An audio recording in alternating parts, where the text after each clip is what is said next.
Man, work-life balance is, it's interesting. You know, I have 2 children, I'm married, obviously I have a business, I have people that rely on me within my business, right?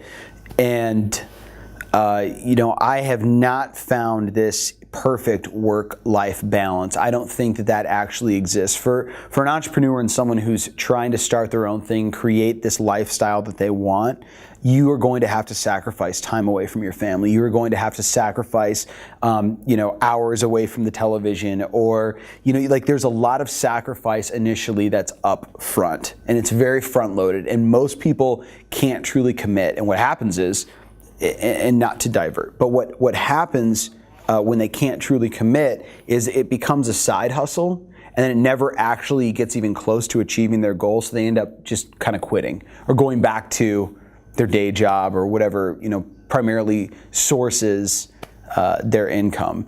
So I think that the people that succeed, and this is through my experience from not only working with people from startup to Fortune 500, but there's a gap between reality and fiction.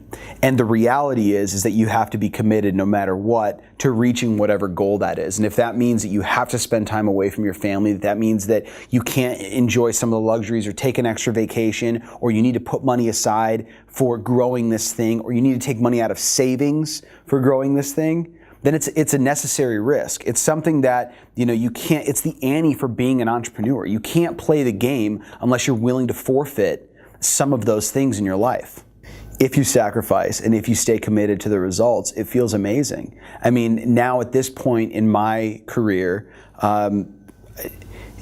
what happened was that I reached a point where now we are extremely selective of who I work for in my primary business. What you see here with my course and the podcast, this is a way for me to give back, right? This is a way for me to give back to the community, to help people that can't afford $100,000 scopes of work, right? But the cool thing is that when you really get critical on what you want, you can do the type of work that you want to do, not necessarily work less, but work more efficiently, where I know that my time is being spent the most effective.